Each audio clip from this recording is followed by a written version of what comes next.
Who fancies a shak-diddy-da?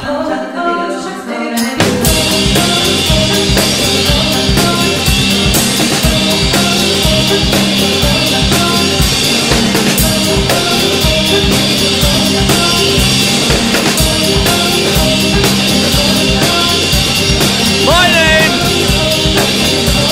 Quinlan. Welcome to Facebook Live.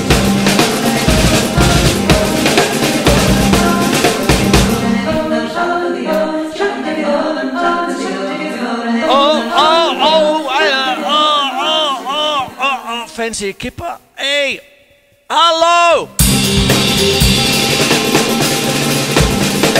St.Paddy's Day on Sunday. Oh, you know me by now. I do a couple of things. Every Anzac Day, and every St. Paddy's Day, hat hair.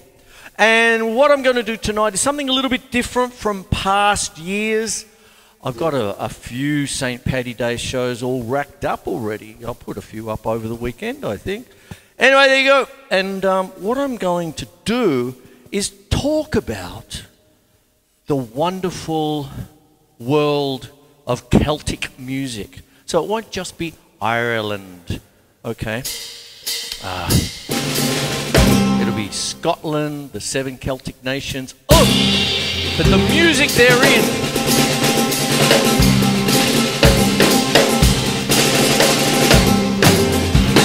And the instruments, what have I got here? I have the Celtic Hammered Dulcimer patch with a C Mixolydian mode. That's a C major scale with a flat 7.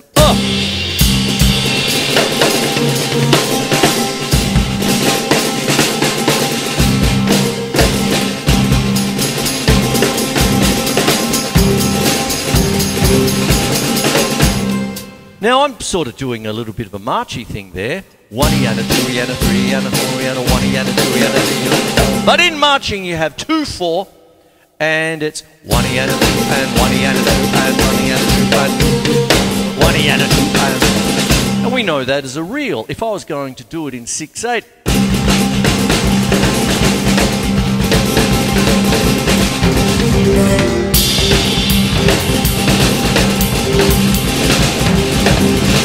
Dance to that. Woof! There you go. Wonderful.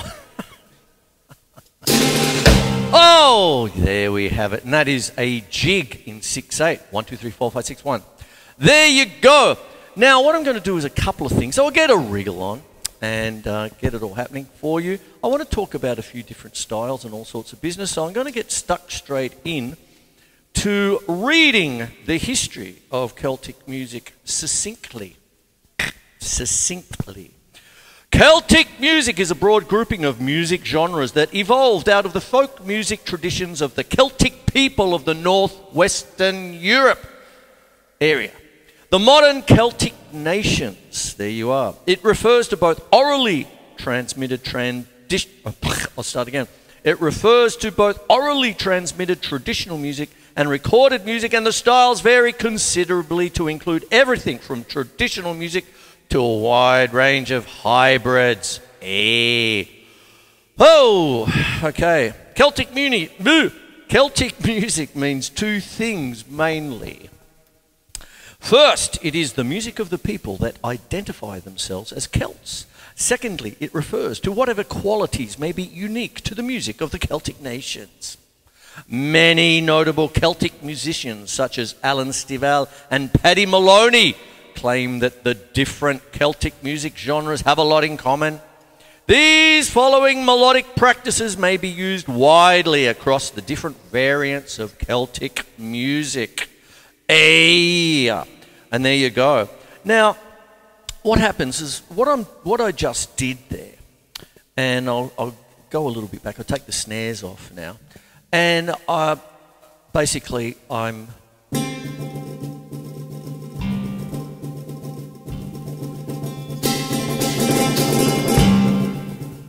I'm thinking in 6/8.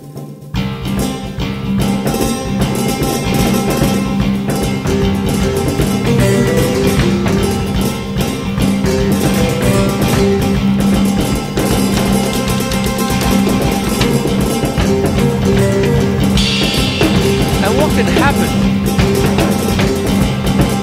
You can actually wonderfully fit. I mean, it sounds like triplets, but you don't think of them as triplets in Celtic music. It's 6/8. 1, 2, 3, 4, 5, 6, 1, 2, 3, 4, 5, 6, 1, 2, 3, 4, 5, 6, 1, 2, 3, 4, 5, 6, like that. And one of the things that you can do, given it's a form of a drum tip show, the wonderful double paradiddle. Right, left, right, left, right, right, left, right, left, right, left, left, phrased into 6/8. So what you have, normally a double paradiddle is taught 1 and 2 and 3 and 1 and 2 and 3 and 1. But what happens if you go 1 and a 2 and a 3 and a 4 and a 1 and a 2? Oh, pardon me. 1 and a 2 and a 3 and a 4 and a 1 and a 2 and a 3 and a 4 and a 1.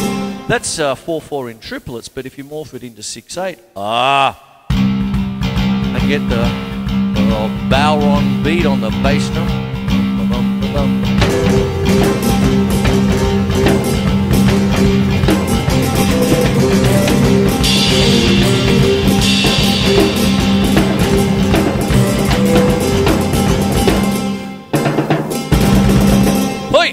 There it is there. You see, you get a lot of different things.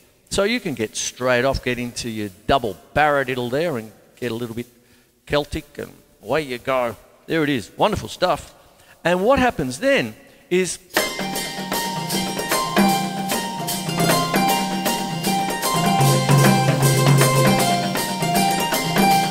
it's all double paradiddle.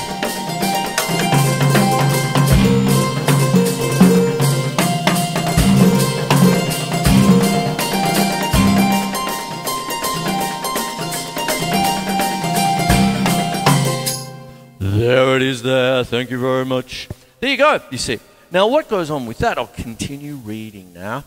And what we have now, it is common for the melodic line to move up and down the primary chords in many Celtic songs. There are a number of possible reasons for this. Melodic variation. I'm trying to make Doris here melodic with the triggers. Once I got the triggers onto Doris there around about 15 years ago, the world opened up because I could start talking about what I learnt in orchestration and, you know, my guitar and all that biz, you see. So I want to pass that on here. I've got the, as I said, the C Mixolydian with the Celtic hammered dulcimer. I'll change it to a Celtic harp now because I want to go through a couple of different sounds with you.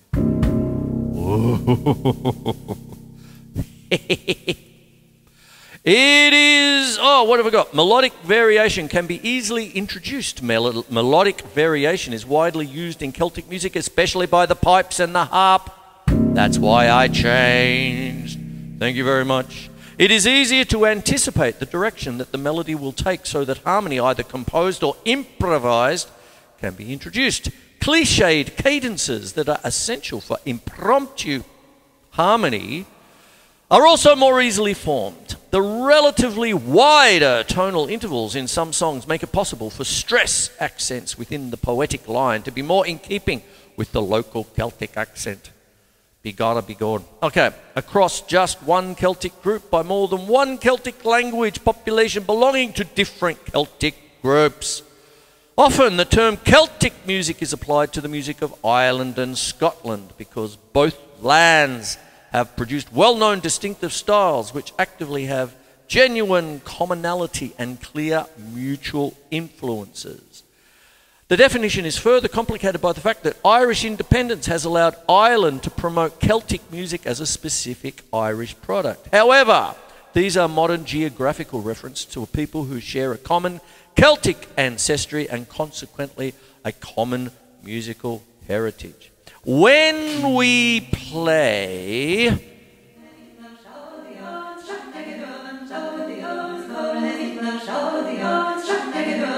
that very much lends itself to a Scottish reel.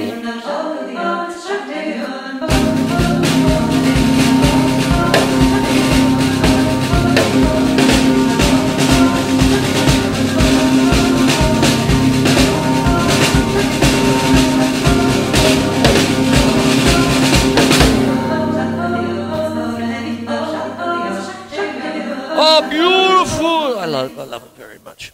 I grew up with it. If there's anyone watching that perhaps haven't watched Facebook Live before, I grew up in the Dan O'Connell Hotel with dear old Dad, John James Quinlan, who ran it from 1963 to 1976, and he introduced the Irish music in 1969 with the Pricklye Bush Folk Club.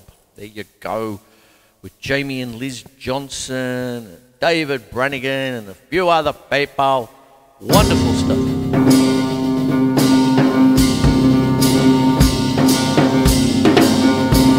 Get down here and wash some glasses, son. We're busy. Clink. The intercom. Get down here and wash some. My job. I was a pub kid in the days when you could serve underage if you're part of the family. So I grew up. I was the little tyke walking around the dear old beer garden, picking up ashtrays and empty glasses. Well, there you go. And eventually serving behind the bar with Uncle Ken. Who remembers Uncle Ken, or just Ken? Ken the barman.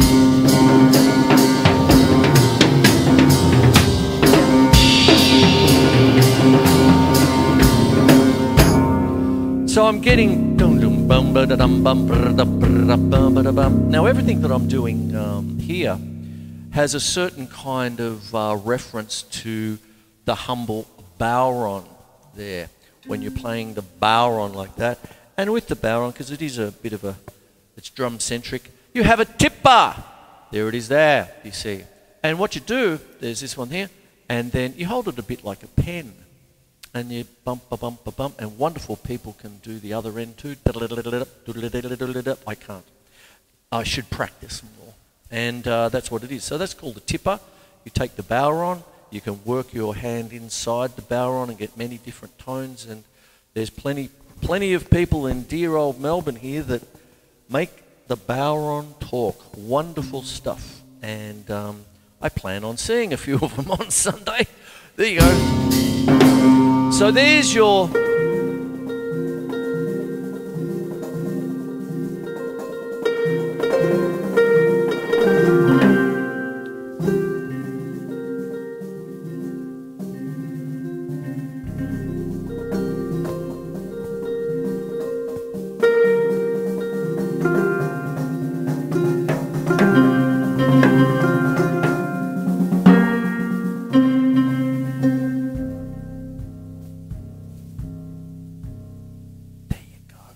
something, trying to be as musical as I can with everything. Melodic, there you go. Oh, I'll keep on going. These styles are known because of the importance of Irish and Scottish people in the English-speaking world, especially in the United States, where they had a profound impact on American music, particularly bluegrass and country music. The music of Wales, Cornwall, the Isle of Man, Brittany, Galician traditional music, Spain, and music of Portugal, I've been there, are also considered Celtic music. Isn't that funny? The tradition being particularly strong in Brittany, the north of France actually, where Celtic festivals, large and small, take place throughout the year, and in Wales, where the ancient Eisteddfod tradition, I think that's not our typical Eisteddfod, Eisteddfod or something like that. It would have the little alliteration to it, if you know what I mean, the little accent. Has been revived and flourishes. Additionally, the music of ethnically Celtic peoples abroad are vibrant, especially in Canada and the United States and Australia. There you go. In Canada and the provinces of Atlantic Canada are known for being home of Celtic music, most notably on the islands of Newfoundland, Cape Breton and Prince Edward Island. The traditional music of Atlantic Canada is heavily influenced by the Irish, Scottish and Acadian ethnic makeup of much of the region's communities. In some parts of Atlantic Canada, such as Newfoundland, Celtic music is as or more popular than in the old country. Further, some older forms of Celtic music that are rare in Scotland and Ireland today, such as the practice of accompanying a fiddle with a piano, or the Gaelic spinning songs of Cape Brereton remain common in the Maritimes. Much of the music of this region is Celtic in nature, but originates in the local area and celebrates the sea, seafaring, fishing, and other primary industries. Then it goes into the instruments. I've given you two already. I'm going to keep on going. Here's a tin whistle, played with the drums.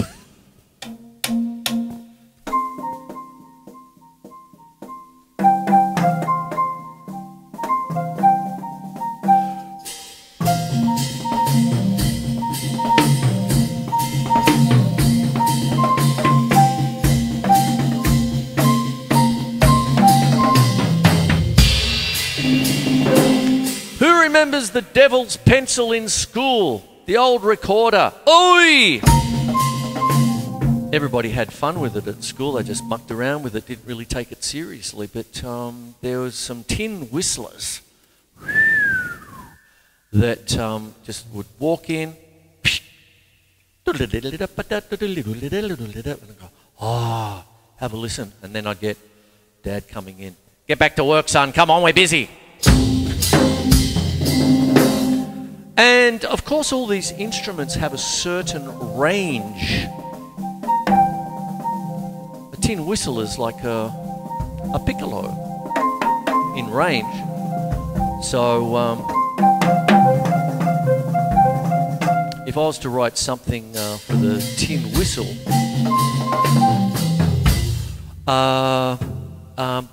what would happen was if I was to write it on, say, Sibelius, the very famous software program, when I started to get down to about,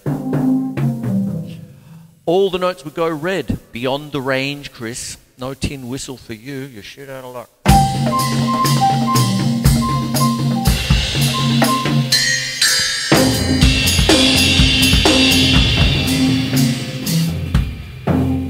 Oh, tin whistle. Very cheap. Just play it all the time. Fantastic. Now, when I say the word bouzouki, oh, we're off to Athens, all that business. But did you know you also had an Irish bouzouki?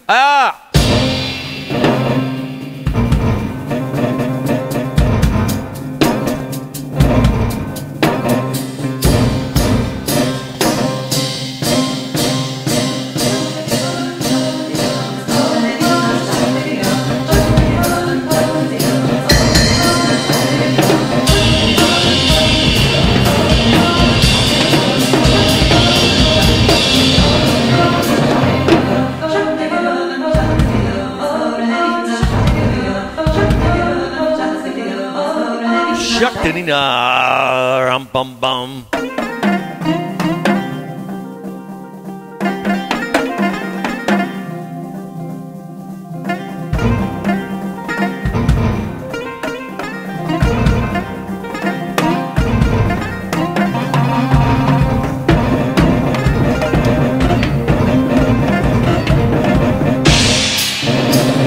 Oh, the bouzouki! Do you like garlic sauce with that, mate? Yeah, mate.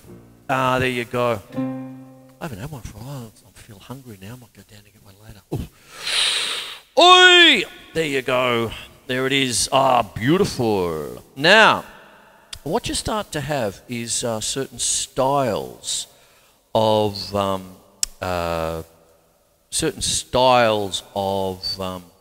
Celtic music with everything that you're doing. And what can happen is that as you move around, there's different kinds of forms. And if I go to this little section here, you can get into different things. Now, I've already talked about the two main ones, really, which is the jig in 6/8 and the reel in 2/4. But what you can also have is a slip jig in 9/8, and I've talked about that before. And it's in 9/8, so it's 3 groups of 3. For all intents and purposes, you could count 3/4 in triplets, 1 and a 2 and a 3 and a 1 and a 2 and a 3, but it's 9/8. 1, 2, 3, 4, 5, 6, 7, 8, 9, 1, 2, 3, 4. In the merry of the May, Rocky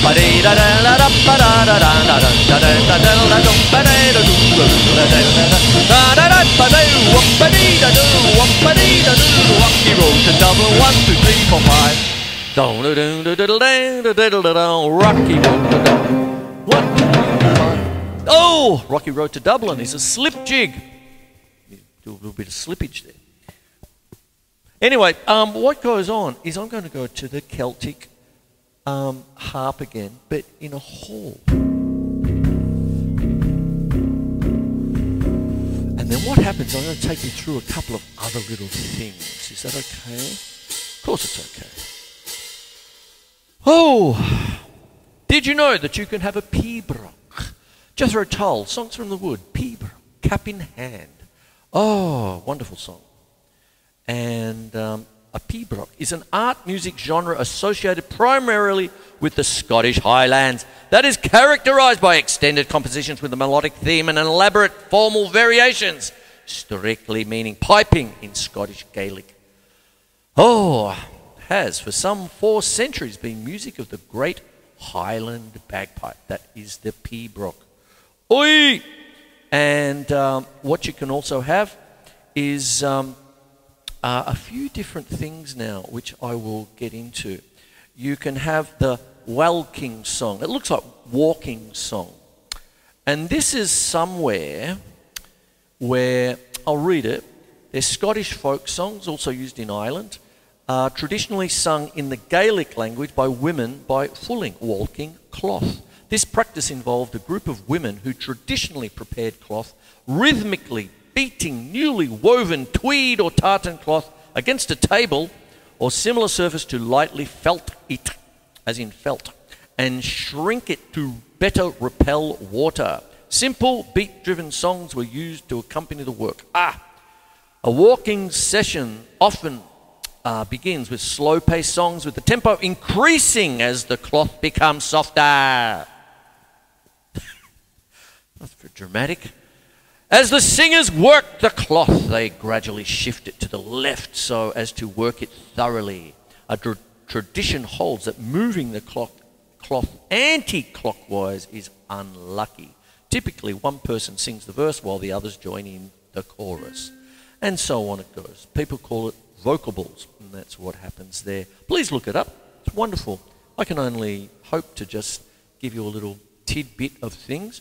But this is where this business comes from when I work this up a little bit. You could think of this as almost like a Welsh choir, which is also Celtic.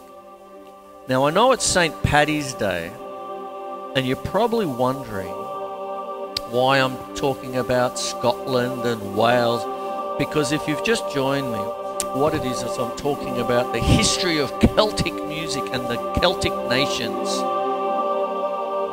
And there you go. And then, if I go, because we're talking about singing and business,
go. Walking. Spelled W-A-U-L-K-I-N-G. There you are. Walking songs. There it is there. All right. So I'm hoping I'm giving you a little bit of an idea of different things there. There's a few others here, and there's Shona singing. I'll go to that, seeing I'm still doing in the singing thing. Unaccompanied traditional Irish vocal music, usually performed in the Irish language. Shona singing. I hope I'm pronouncing it the right way. Singing usually involves very long melodic phrases with highly ornamented and melismatic melodic lines, differing greatly from traditional folk singing elsewhere in Ireland, although there is significant regional variation within Ireland. They cover a range of genres from love song to lament to lullaby. When you're doing a sad song, there's a couple of different types of sad song. And gentle lullabies, we all know we sing them to our little bubbers, all that business and all that. You can have a love song, which is straight up love song. There you go. And a lament. Now, a lament is such a funny thing, because if you're having a lament, that's often thought of as the saddest of sad songs, in the sense that a lament is the lyrics of which are meant to represent your leaving your homeland for the last time, is what it is. And I'm sure there's probably a few laments going on at the minute.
Thank you. There you go. Everything's triggered from the drums.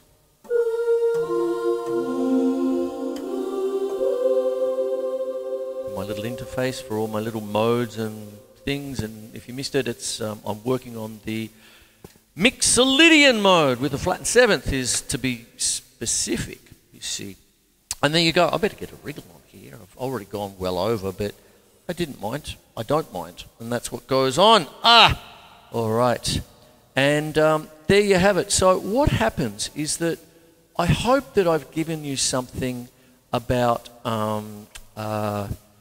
what is a wonderful tradition of St. Paddy's Day, although that can be a little bit controversial as well. He tried to get, mostly it's known for, he got rid of all the snakes out of Ireland, the old St. Paddy, but he also tried to get rid of the fairies and the leprechauns. I am the leprechaun. I should have brought my torch, Marcus.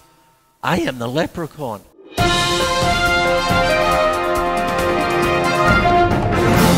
This is for Nuala Pricklye from the BBC. Just come to hand us the news that Quinlan plans to make a new episode celebrating St. Patrick's Day on Melbourne Musos Friday Facebook Live at tonight at 6 p.m. We cross now to Mr. Quinlan discussing the St. Patrick's Day episode with his fellow Irishman Marcus Sastimoinen. Reminds you of that movie, The Leprechaun? You remember with that little guy who goes, I'm the leprechaun. Garth, I'm the leprechaun. Cool it, okay? I'm the leprechaun. Stop it, all right? Don't try and steal me, pot of gold. Our apologies. We will cross back to Chris and Marcus as soon as we can replace the rubber band with a piece of string. We cross back now to Chris and Marcus. Sweetie. I'm not. Sweetie. Stop it. Sweetie. Be on the lookout for the leprechaun. He has many faces and drum sets. If you see the leprechaun, make sure you pour a Guinness or 3 and dance around in your green Irish jockstrap. Again, let's cross back to Chris and Marcus preparing to go fully sick on Dora's the D-Dub at Guinness O'Clock tonight.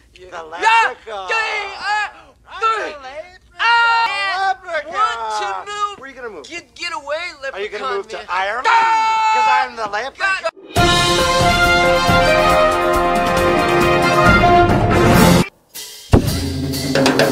No, Garth. I'll wrap the show up here and get a few things going here. What have I got? Am I going to do that one? Oi! There it is there. Type of a walking song. And before I go, I hope you enjoyed it. I hope I've given you a little bit of a taste and a little bit more of what St. Paddy's Day can mean to so many people. It's just a wonderful celebration of things and all that. Everyone wears a little bit of green, all that biz. Oh man, we will run out. The Quinlan family will run off their feet every St. Paddy's Day. Oh man, oh man, oh man. We were exhausted at the end. It just kept on going. Oh, long tradition. And then what happens is, I hope I've given you an idea of the rhythms, the history. I've talked about the jig, the reel, the slip jig, a few other things, the styles and all that. And one of the things that happens is that when you're playing them on the drums, some of these wonderful rhythms like a jig translates wonderfully well to a rolling shuffle. You know, this time I'm playing to...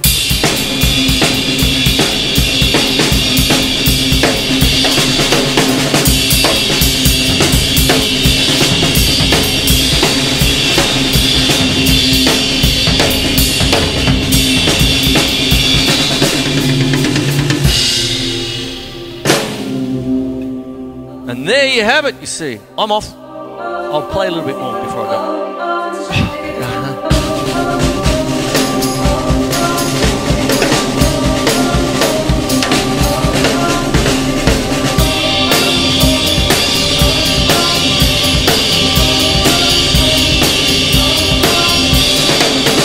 My name is Quinlan.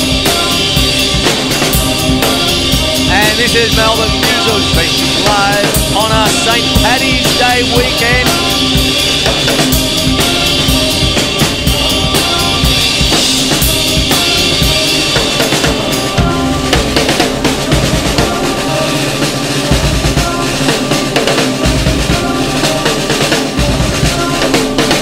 Oh, I love yous all. I'm off. Mwah. Hey, mwah. I'm off. I'm off. I'll take my bow on with me.